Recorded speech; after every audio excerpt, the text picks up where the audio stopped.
All right, everybody, we are back. We are going to jump straight into it. This is part 2 of the Walking with Dinosaurs review, and we are on the second counterpart of The New Blood, the first episode. So if you haven't watched the part 1 yet, please watch that first to get caught up, and then come over here. So right away I decided to open up with this slide, which is Postosuchus, which is another creature that is featured in the show.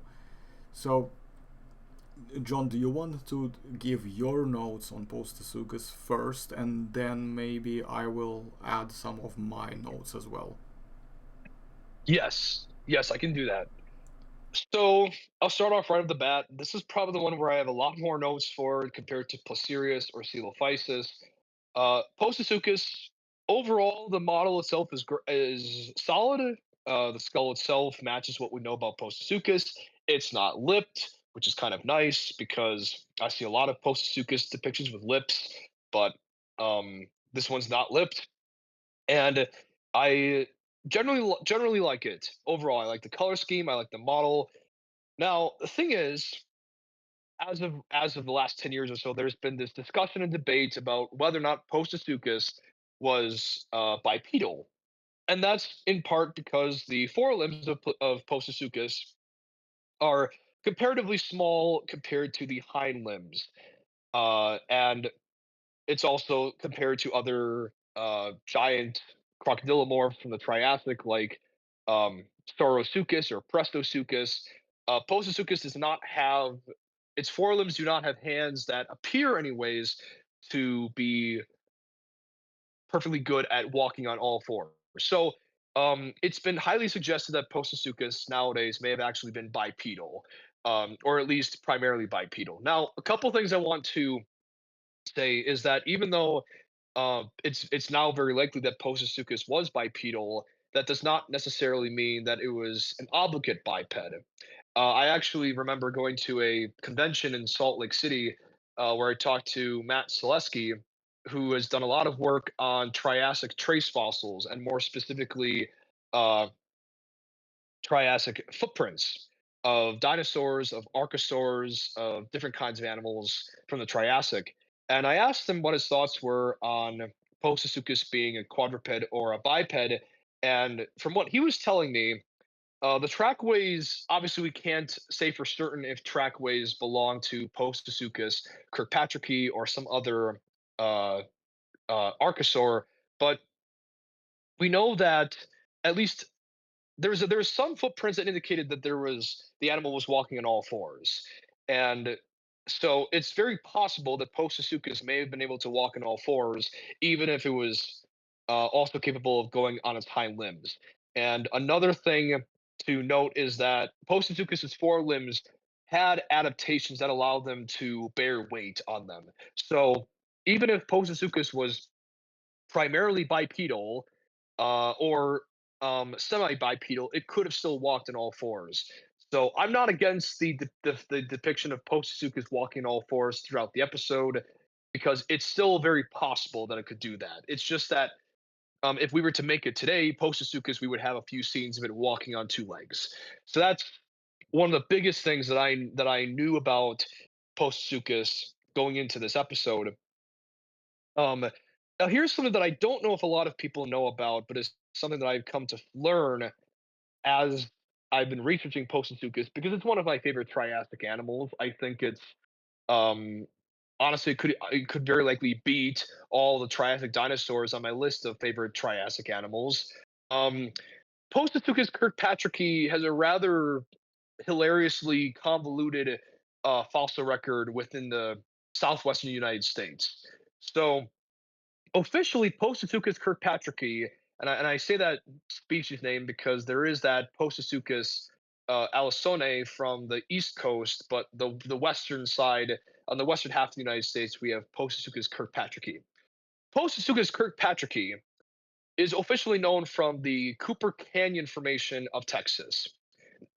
Sorry. Now, that is close enough to the Chinle to where it would not be unreasonable for Postosuchus to have been in the Chinle. Now, but with that being said, there's quite a bit of material of Postosuchus that has been, or no, sorry, material of crocodilomorphs that have been associated with Postosuchus in the Chinle that over the last few years has been actually argued to represent a different animal. So in my notes, so there's this one specimen, CM73372 from the Carnegie Museum. It is the first articulated skeleton referred to Postosuchus kirkpatricki from the Chinle. And it's actually argued to belong to the most basal crocodilomorph. So not Postosuchus as a genus, nor any other Rauisuchid. So and there's also in the paper that describes the Varan, which is another kind of carnivorous crocodilomorph. A lot of the material associated with Postosuchus in the Southwest United States is considered random, and it's in severe need of reappraisal. So to make a rather long story short, the Postosuchus that you're seeing in the episode is potentially based off of material of an animal that may not have been Postosuchus. In fact, the differences in the skeletons are such that it was not Postosuchus. Now, I'm not against Postosuchus um, being in the Chinle per se, but there might have been some variety among these large terrestrial carnivorous crocodilomorphs. And I wanted to just bring that to light because I'm not sure how many people know about that, but it struck me as an interesting point. So that was something I wanted to talk about. And then lastly, kind of a more of a technical note, this thing roars a lot, and I feel like it's a bit too noisy for its own good. Um, but uh, but yeah, that's kind of just in as few words as possible, my thoughts on Walking with Dinosaurs post Stukas. Yeah, I have a few notes to add as well, in addition to whatever you have said as well. So yeah, I was repeating there myself a couple of times. Anyway, so I have a bit of a thing when with the part where they said it's the largest predator on Earth, which it wasn't, because contemporary with it in what is today known as South America, I believe specifically Argentina, unless of course there is variations, but I think it's both of them are in Argentina. It's Saurosuchus of a similar size, of maybe even a tiny bit bigger, but I think it's similarly sized, maybe a bit beefier. And Fasolasuchus, which has a less complete fossil record, of course, more fragmentary, but is pointing towards the possibility of being considerably bigger than either of these. And both were contemporaries and at the same time basically contemporary to Postosuchus. So,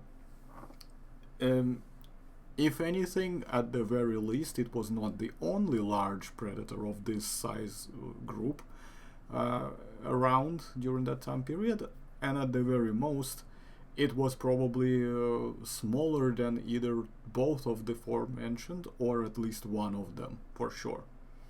So I thought that would be a good point to a nuance to point out.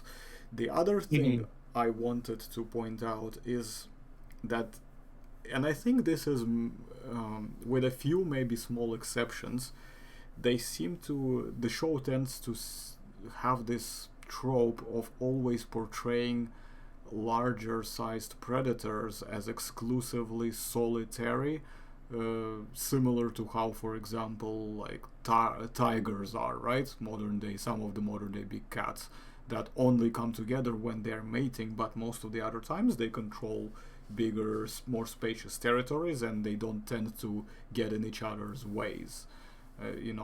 So tend to be more solitary lifestyle, if you will, which I don't quite agree with, given the reptilian nature tends to be something that, again, similar to the point that we've made in a previous part with Coelophysis, where they can get together similarly to crocodilians, doesn't mean that they are gonna be friendly.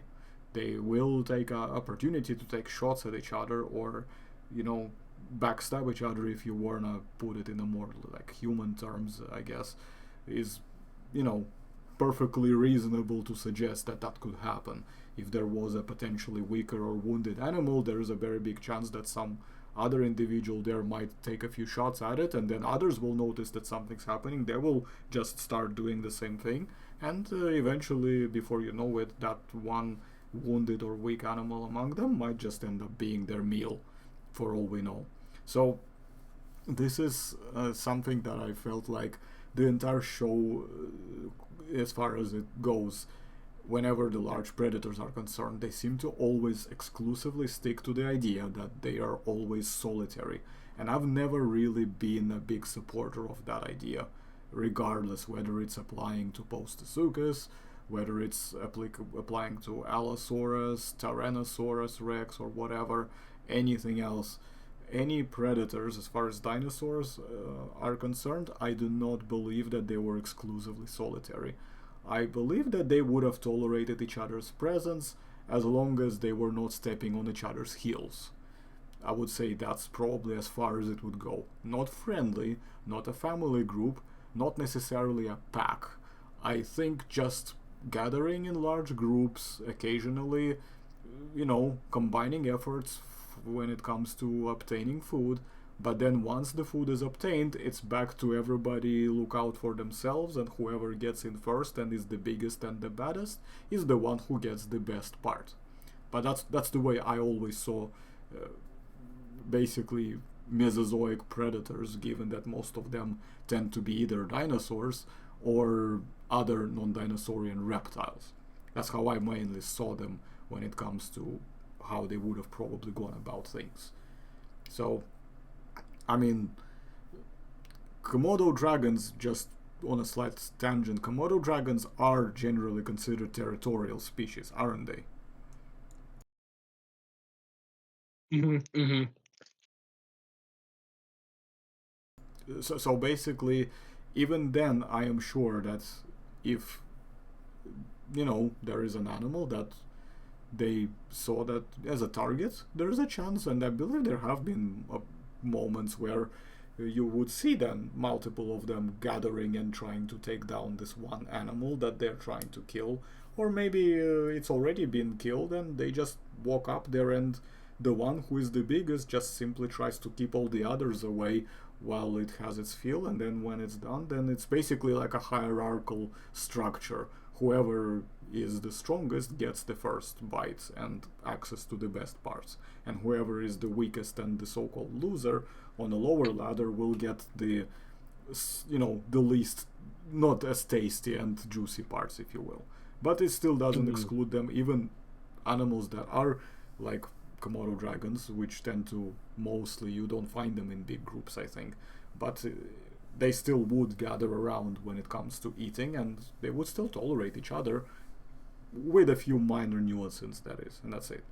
So, having said that, I am very much of an idea and a proponent generally of an idea, especially when it comes to archosaurs, which dinosaurs and Postosuchus and its relatives are, that they would be, uh, you know, the types that would very much be okay just gathering around wherever there is plenty of food to be had, not just patrolling one territory and etc. So I would just say that they would go wherever their food is, and if there is no food, they would disperse and find a place where there is food. That's my main argument, I guess.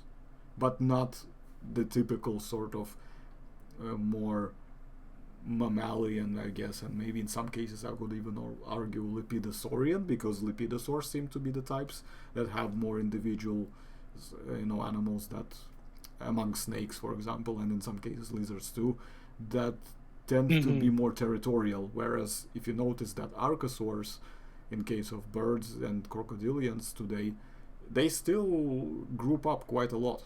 Like they gather quite a bit in groups, in fact, to put it mildly. Right, right.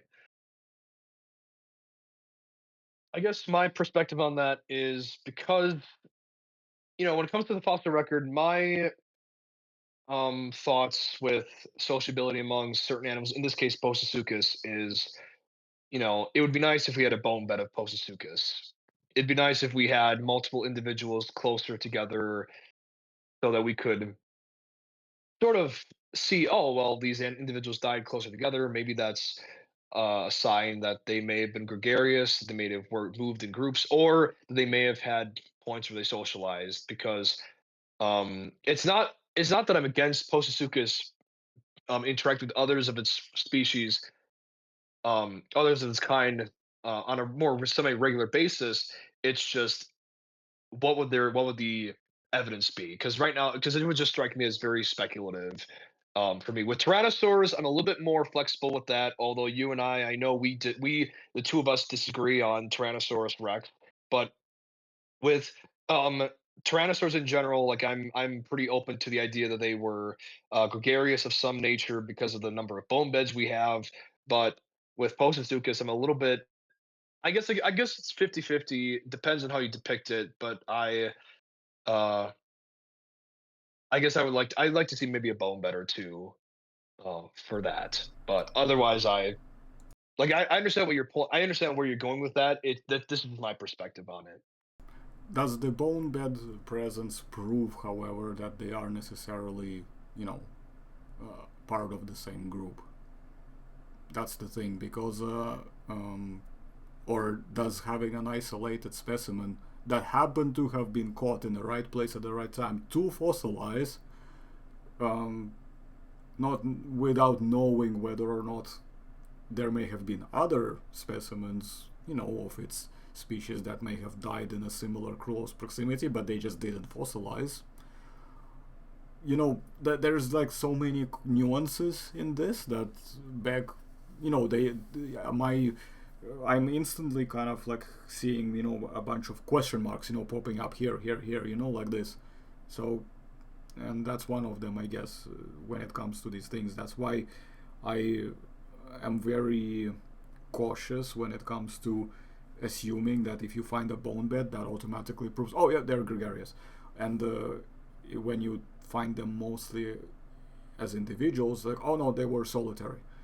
I am extremely cautious when it comes to drawing conclusions either way, uh, when it comes to these things, and that's why I don't know. Let me know in the comments, guys. What do you think? I mean, you don't have to obviously get into heated arguments about it, but just what do you believe? What do you think? Is it reasonable to make these assumptions, or is it reasonable to doubt these positions, regardless of which way you go? Which side of the argument you look at it from. Like, say, if you have a bone bed, do you believe it's still reasonable to believe that this might not necessarily give us enough evidence that they were gregarious, or likewise, if they were found only on their own, is it enough evidence to suggest that they were exclusively solitary? So, especially when it comes to predators, because with predators it's more complex. With herbivores, if they were herd animals, generally speaking, yes, it's reasonable expectations that you will find them together quite a lot. And I suppose maybe it makes it a slightly, I don't know by how much, but slightly more straightforward. But when it comes to predators, I just can't really, you know, knowing full well how nuanced it is when it comes to predators, just fully support one or the other and completely be okay with it. Let's just say that much. Um, I don't know. I would like to see more. I would definitely like to see more of this to be convinced either way. Let's just say that much. So I don't know. What do you think? Sure, sure. I mean, I agree. Like when I bring up bone beds, it's not definite evidence, but it helps. That's the way I view it. It's not definite evidence because the only definite evidence we would have to really understand the social interactions between some of these large apex predators is if we were to go back in time. So when there's bone beds of different tyrannosaur species, it helps me think, okay, there could be some kind of sociability going on here.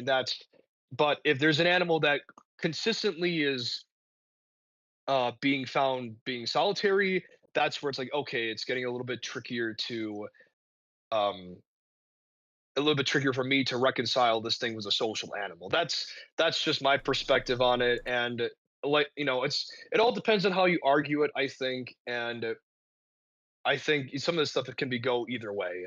But that's my that's hopefully that explains my reasoning when I talk about and use bone beds because they do help, but they're obviously not foolproof um, pieces of evidence that couldn't be overturned. I'll give you a couple more maybe examples to just make it a little bit more painful for you. So I'm so sorry. Oh, okay. But I mean, at least as far as supporting my skepticism, so to speak, right? Um, you notice that a lot of crocodilians and just like alligatoroids and stuff like that of today that we see, you can see that they are basically mostly, at least most of them, they are gregarious, right?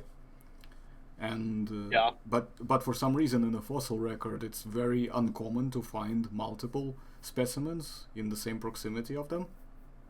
Like they can actually sometimes be very rare, even if you do find, relatively decent piece of something. There, Hmm. there's almost no, little to no evidence of multiple individuals there. But again, based on modern day any kind of equivalence or as far as the crocodilians go, aside from maybe the dwarf caiman that I can think of, maybe a couple others here and there, like I think in fact caimans, with few exceptions, um, no, wait, sorry. Caimans can be, there are quite a few times where caimans are found to be in large groups. I think it's mainly the dwarf caiman and possibly the black caiman that tend to be more likely to be solitary. I think that's how it is, because black caiman in general is quite an elusive species, and hence why it's very difficult to find. Find them in general. You can ask Jason more about that. He will be happy to give you full story and context on this. And also the Cuvier and Schneider dwarf caimans as well. There, even though you still can find them, but you almost never find them, let's say, in big groups, right? But as far as any other crocodilian species that I am aware of, at least as far as alligators and most of the crocodiles go, uh, they are almost always in big groups. And yet, from both the Mesozoic and Cenozoic, it's very difficult to find these animals in the big clusters. If we are to treat bone beds basically as evidence of them being gregarious, then either the reason it's two things are basically true. Either of these two things are true, possibly. I think either that we just simply they may have been gregarious, and thus it's not a reliable theory when it comes to using it as a means and line of testing, as the amount of individuals in the bone bed and stuff like that. Which means that if we find one individual, that doesn't mean that they were necessarily only solitary, right? Likewise, we just don't have the preservation, right? So, do you understand what I'm saying here, right? So, Yeah. Yeah. and the same thing. Imagine if today, if lions die, individuals here and there they die, they would likely not be discovered in the same bone beds, right, as multiple individuals. So if you were to take that back and imagine it was that was the case, and that's the only evidence we have of seeing this lion, right, or that we see today in Africa, but you would probably think they're solitary as well, right? You would not assume that they were gregarious. So this is where I have a problem with this line of with the testing of this line of evidence.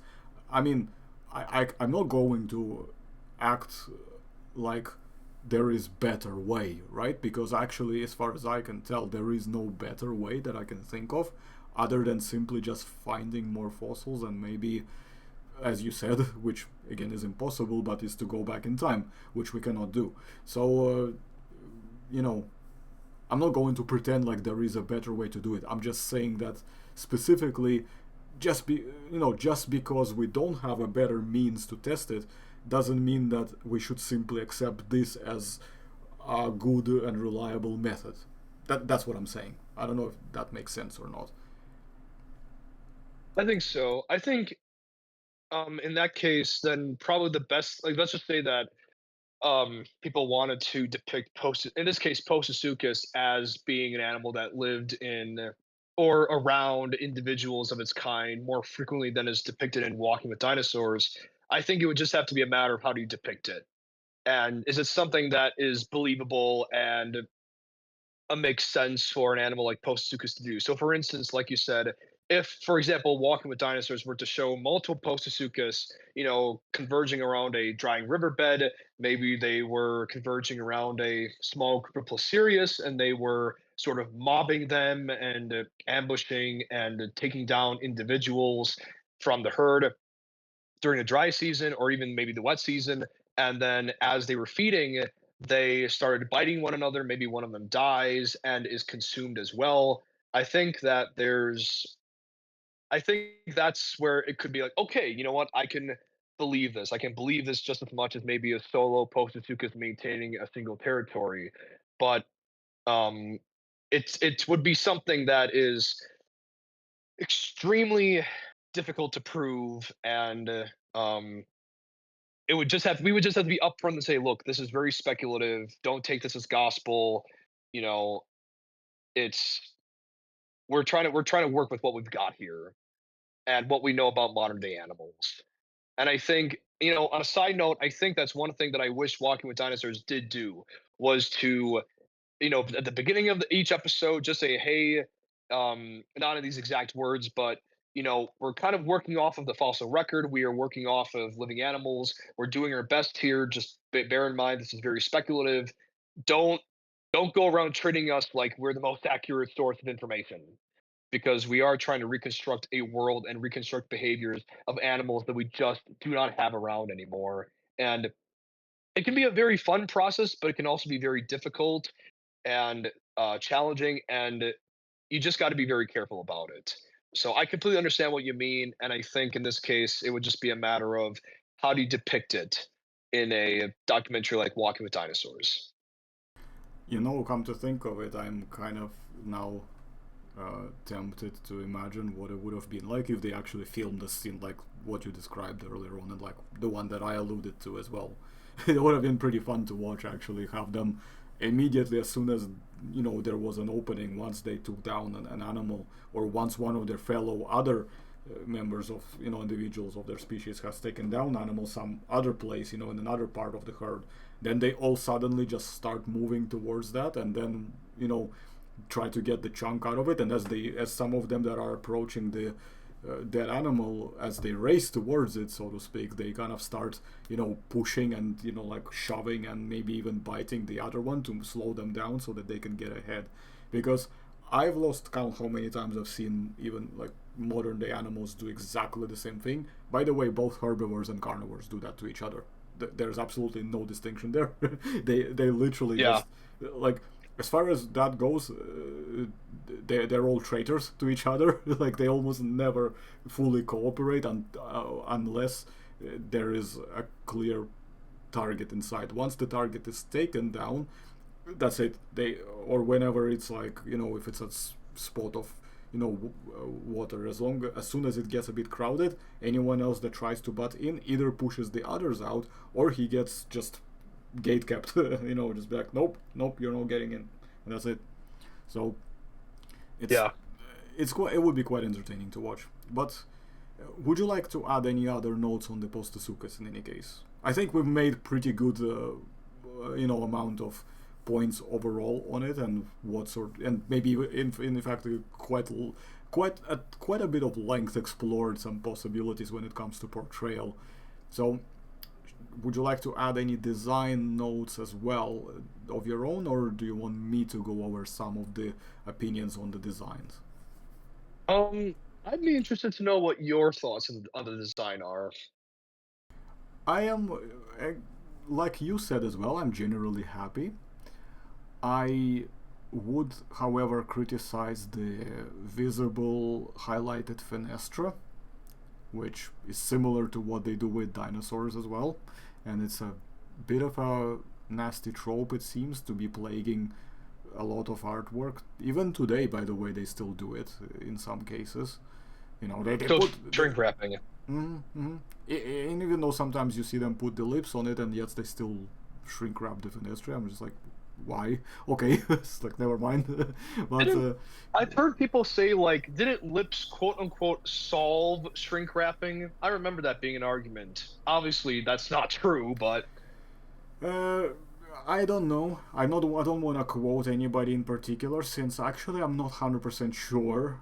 It's a possibility that this could have happened, that somebody may have dropped a few phrases here and there, but I don't want to make a claim and then turn out that I was completely out of my, element whenever I thought maybe, I don't know. Let's just assume that I may have been drunk if there were times when I imagined that's what happened. So, okay. until of course we find further evidence of this actually happening, I'll just say I won't be surprised, that's all. But I'm not accusing anyone of anything in particular here, that's what I want to make clear. So, um, yeah, I mean, that's basically one thing that I guess is criticism. The other stuff is not criticism, is more of a compliment that I think was pretty decent. I am quite happy with the color scheme, I suppose.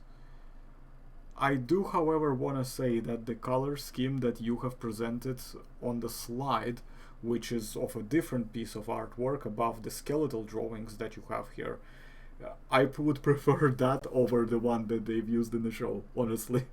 That's probably my only thing, but it's a preference matter, I guess. Yeah, yeah. So that's the only thing, but I would be happy with either of them to be used. So I guess Postosuchus, it's not my top favorite, but it's generally, I would say, I favor the design. Like, that's what I would probably say. Yeah. I think my I so the design that you were pointing out here, I believe is by Jeffrey Mertz. He's done a few Triassic animals, especially for those from the Chinle, and this is my personal favorite Postosuchus design. It's it doesn't look like it's got super short forearms to indicate it was super bipedal. It's got a really good color scheme.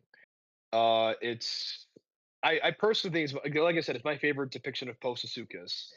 Especially I like the Walking with Dinosaurs one. I think it like you said, the shrink wrapping and the color scheme. Although I do like it, is probably a little bit more vibrant than what I would expect for a uh, Archosaur like that. Um, so I would agree on that as well. I'll tell you how I would fix it if I were to keep most of the palette of the color scheme on it without changing anything drastically, right? I Yeah. would simply remove the yellow and the parts where it's like the neck and the torso and towards the back of the hips, I would blend this crimson, brown, whatever color it is, with that gray, light gray, beige together a bit more, perhaps. And Okay. on the tail, maybe I would keep it separated by that stripe, or maybe just use it like as some type of pattern, but just on the tail only. So that's Gotcha. how I Gotcha. probably would fix it. I think I mean, this is obviously me saying this under the assumption that it needs to be fixed, which it does not need to be, technically speaking. I'm just saying that if I were to do it my way, this is how I would change it.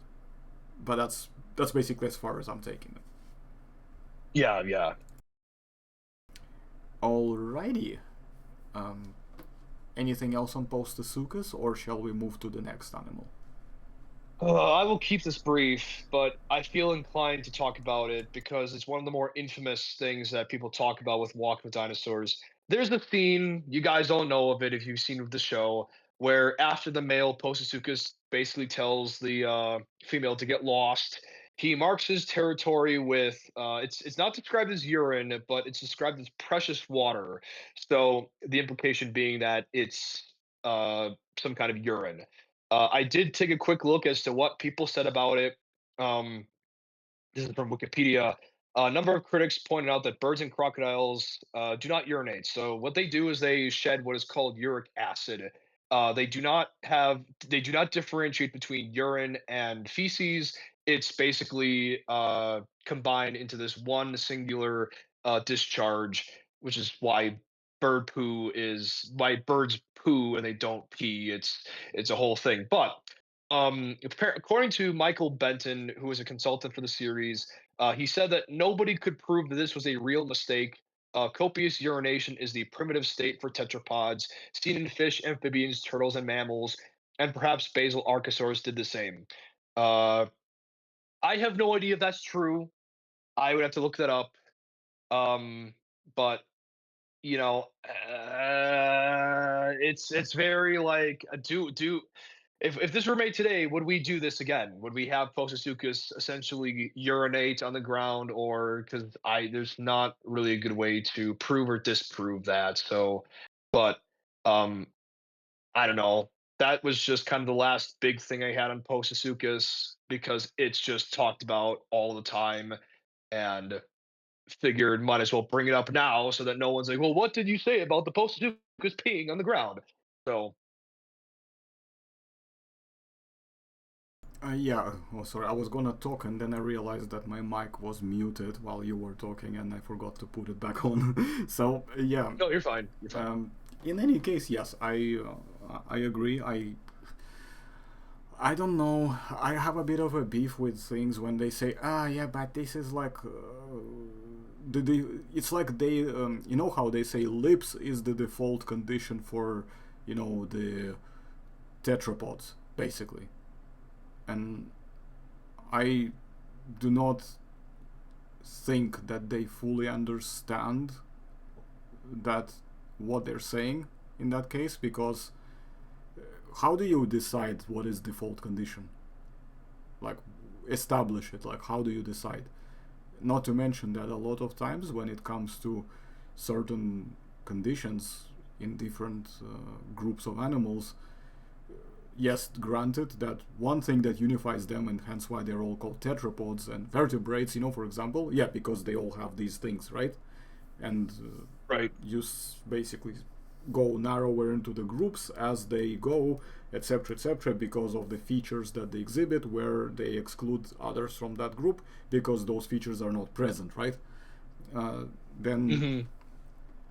I just I personally don't like that kind of framing, and I would say I'm going on the air right now that if that is the kind of rhetoric I used a while back, uh, I guess I'm gonna be seriously reconsidering my approach on that matter, because I think that it's not that it shouldn't ever be used to draw, any kind of points of reference from. I just think that it needs more nuance than what I previously even myself used to believe. Let's just say that much. It does need Yeah. more Yeah. nuance. You cannot basically draw any kind of uh, you know ideas and reasoning from it on its own. Full stop. It has to be. There has to be nuance to this, and you have to provide more lines of testing to support it. That's basically, I guess, my point on this. Yeah. Yeah. Okay, well, in that case, are we done with Postosuchus? I'm good with Postosuchus. Okay, let's move to the next animal in the order, which is this little critter, and that is this Cynodont, which you said is based off what is it, Trinoxodon, right? Uh, Yep. Ternaxon leirinus. Real rhinos, yeah. So so according to all I've read about the making of Walking with Dinosaurs, not the special, they don't say this in the special, but in like the books and the behind the scenes information I've come to find about the show, the Cynodont in New Blood is based off of Phernaxodon. So far as I can tell, there's only one well um there's only one Cynodont that actually comes from decent material from the Chinle Formation. I'm not sure if I'm gonna say it right. It's uh Katai Gedadon, I think is how you say it. It's not known from a lot of material, so I don't know if it looks like Thrinaxodon or if it looks like a completely different Cynodont. So a lot of my notes that I sent to you were based were going off the idea that this thing was Thrinaxodon, which I mean, agree or disagree with how I'm going through with this, but otherwise I don't know what else I'd be basing it off of. So the Cynodont. Um overall, let's say right off the bat, I think it's a perfectly decent Thrinaxon model. One thing though that I want to point out is that when the show talks about how the Cynodont is a missing link between mammals and reptiles, they talk about how, like a reptile, its legs are sprawling out to the sides and it walks in that side to side motion that most reptiles do. But Thrinaxon is actually it's the way its limbs are structured is actually more of a transitional stage between mammals and reptiles. So it did not have the conventional reptile sprawling look. It it was a bit closer to mammals in that its limbs were a little bit closer to being completely upright, but there still might have been a little bit of a bend to it. So it was a transitional phase between reptiles and mammals in terms of their limb bones. Um, so that was one mistake that I caught on to. There's a very big thing, and I do have a slide for this if we want to talk about in further detail about their life history. So I feel like I would want to save my thoughts on that for when we get to that slide. But in terms of the actual appearance of the Cynodont, something that I've also come to find out is, let me just make sure. So, do Um, you want me to use that slide now, or do you want to get to it a uh, bit later? let's go to there right now. Let's go to there right now. Um, so this is going to be the concept critique, the Cynodon's reproductive strategies. Yep. Okay. All right. So right off the bat, when it comes to so the Cynodonts in the show are depicted as a couple of things. One, they are monogamous for life, so they mate and they stay with each other forever, and they lay eggs which after hatching, the young are dependent on their mother's milk. And then the young are depicted as being altricial. What this means is that the offspring are uh, up. So there's altricial and precocial offspring in animals. Precocial is kind of like what happens when you have a wildebeest calf being born. The calf is pretty well developed, and within the first hour of its life, it's able to stand on its two legs and follow its mother along with the rest of the herd. So precocial is basically the baby is very well developed and it's able to get around and move around and do stuff on its own, even if it's still reliant on its mother for a few things. Altricial is the opposite. Altricial basically means that the offspring is very, very dependent. It cannot move around a whole lot. There's a lot of energy that needs to go into its safety and its survival before it can reach a point where it can actually move around. So this may not seem like a whole lot at first, but there's actually a lot of um, implications that come with this. So the idea is that this cynodont, whether we're talking Thrinaxodon or any kind of cynodont at this time, is advanced enough to where it's able to form monogamous pairs with between males and females, and it's able to produce um, mammary glands for milk, and has it's able to lay eggs like monotremes would, but its young have to subsist off of milk for a period of time before um, they reach maturity. So there's a lot of stuff to go through with this. Uh, and one might think, well, this is just all speculative. There's no way we can prove this or even argue the case for any of this.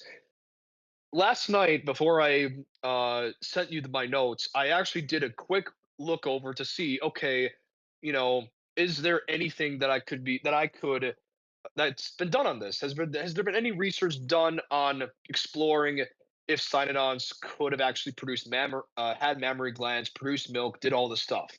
Um, and what I've come to find is that, strictly speaking, Thrinaxodon um, probably could not do this. Thrinaxodon probably could not produce mammary glands in part because its skull structure does not um, it would not have had flexible lips like a mammal. It would have had if it had lips, it would have had very reptilian lizard-like lips, not the kind of lips you would expect in a mammal.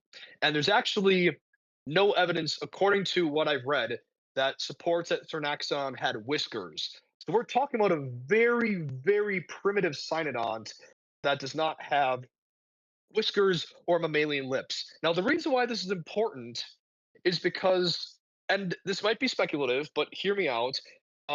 This typically is correlated with mammary glands. One of the things that that mammals benefit from having properly functioning lips is that they can drink milk from their mother's teat, or if you're a monotreme, which I know technically don't have lips, but they would be able to drink from the tufts of fur where the females lactate and produce the milk for their young. That's one major benefit of having mammalian lips. Thrinaxodon does not have mammalian lips, nor did it have whiskers.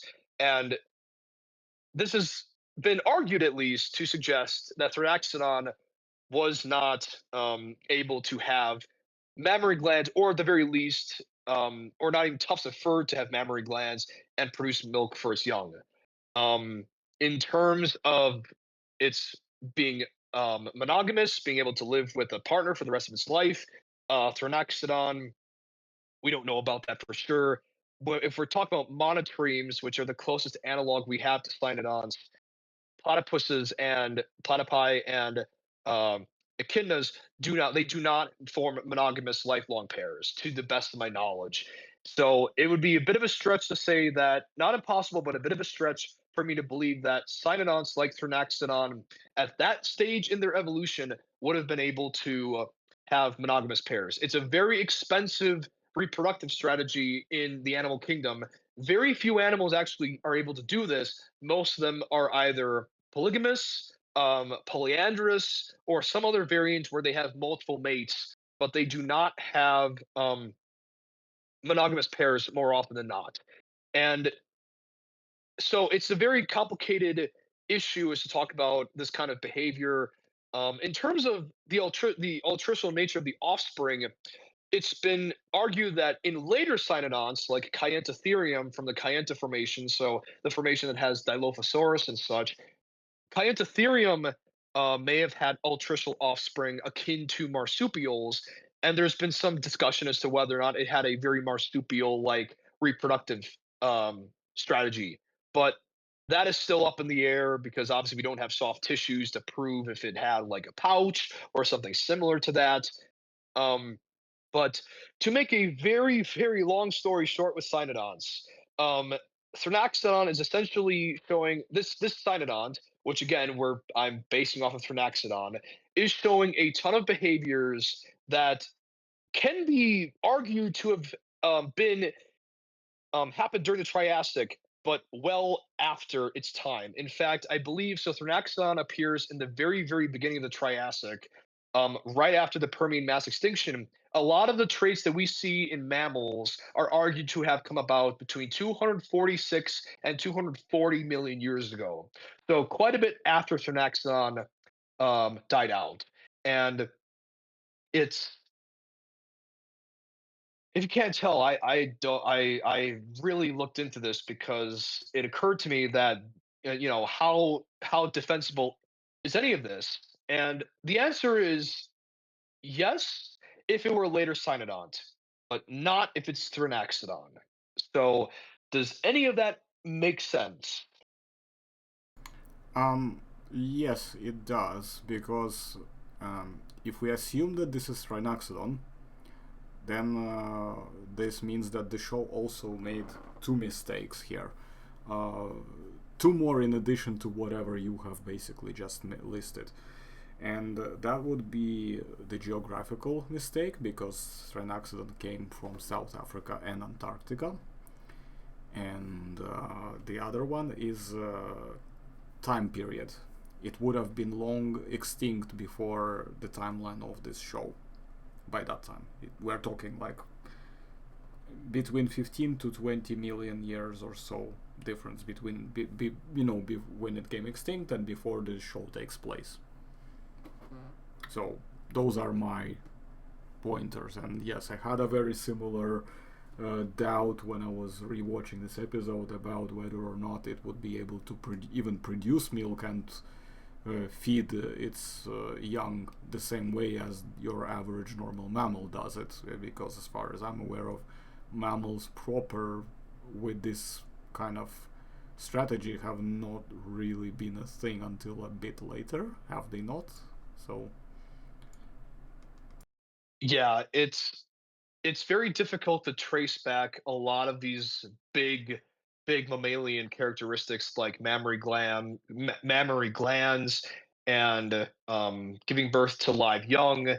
It's very tricky to do that because in order to find substantial evidence for it, you have to find very particular evidence. Like for example, a Triassic cynodont that died while it was pregnant, and the embryos inside were preserved well enough that it was actually showing the ability to give birth to live young.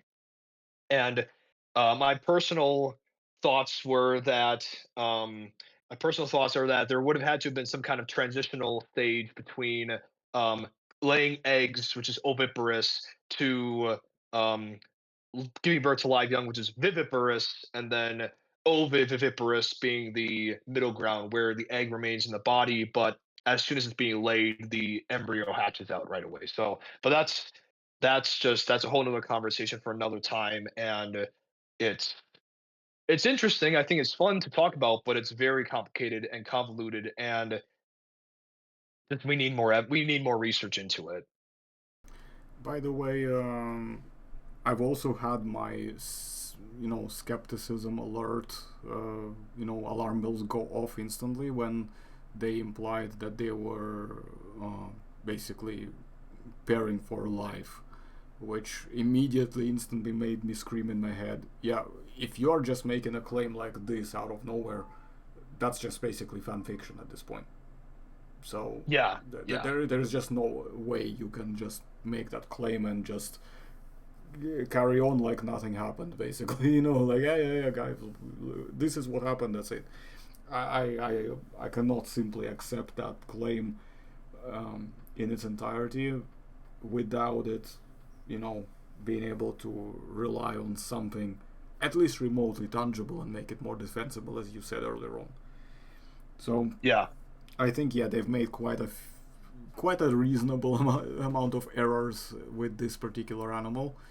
Um, Granted, I quite liked the portrayal in terms of how it was running around, the environment, trying to keep an eye out for that pesky Silophysis, which, by the way, I think could have potentially, if they did, of course, live at the same time, which they did not, but let's say if they were like the show suggested, then this is what I would have thought how they would have interacted. And I am more tempted to think, however, that Silophysis would probably have been its potential natural enemy. Maybe not necessarily against the adult, as we've seen, the adult male was actually confronting one of the Silophysis head on, and the Silophysis wasn't trying to take direct jabs at it when it was like, face to face. But as soon as, the baby stuck out, instantly became a snack for the Silophysis. It's like right there. And I think if they coexisted, like they showed in the program, that would have been quite interesting to see how they would have tried to make sure that the babies would not fall victims to these pesky dinosaurs. And the other thing I wanted to make note of, it's just completely out of nowhere, but I just realized that the screenshot on this slide on the left that you have here makes this thing look like a dog. Is it a coincidence that I'm noticing this, or is there really a resemblance? Minus, of course, that it doesn't have ears, but the way it's positioned in the shot makes the back of the head look like there is an ear hidden underneath its, paw that it's just put forward that put on top of it. You know what I'm saying? Like it makes it look like a Yeah, yeah, dog. yeah. Yeah. So it's probably just could be just be it could just because of part of the angle here, but I also know that like later Cynodonts would have had snouts that, you know, in some depictions have uh made them look out to like have a sort of doggish look to them. It kind of depends on what Cynodont you're referring to, but again, these are later species. Thrinaxodon, again, I think if we're going off of what I've read, and honestly, I'll just send the papers in the Discord after we're done recording because I want you guys to see what I'm talking about here. It probably would not have had as thick of lips in this case. Again, Thrinaxodon was too far behind in Cynodont's evolution to look like a mammal. It would have looked like more of a um its lips would have been more lizard-like. Now, if we find a Chinle Cynodont that kind of looks like Cernaxon, but it would make more sense to have these kind of lips. But until then, uh, this would not. If Cernaxon look here looks a bit too dog-like for what it would have actually looked like. Okay, in this case, would you mind? Please make sure you remember to do so, though, because it's gonna be a little while before the video is published. Um, so maybe I'll have to remind you as well, if you can, uh, to post the link in the comments, because not everybody watching this video is a member on Discord, and obviously, as you know that. Right. I'm shamelessly gatekeeping my server, so it's only like certain people that I personally decide who I want to allow and who I don't allow, and I have reasons to do so. Hence why, not everybody who might be watching here might be able to access it. So in this case, I would appreciate it if you could, whenever the video is published, just throw in the comments and link the paper if it's obviously in open access anywhere. I can do that. I can do that. And they're both open access, so you guys should be good to see it and read it. Okay, is there anything else you wanted to add on this, or shall we basically conclude the second part and then we will resume the rest of it in our third part of this segment? I think we can move on to the next animal. I've said so much on Cynodonts and all that I'm ready to move on to some reptiles again. So Okay, in that case, we will see you all in part 3, and I believe it will be our actual final part. I thought that part 2 would be final, but it seems that we do spend quite a bit of time with nuances and stuff when it comes to reviewing each individual animal. And I mean, I know that many of my subscribers and regulars who watch this channel anyway, they like us doing this. They don't like this type of format where it's all like 10 to 15 minutes spent on something like this, They like this long, nuanced podcast style of reviews on these different pieces and programs. So I suppose we'll just give them what they want, right? So why not? right, Um, right. so anyways, we will see you later, and stay tuned, which you won't have to do for much longer anyway, but stay tuned for the part 3, and we'll chat soon. And Sounds good. yep, okay. Part 3 it is then.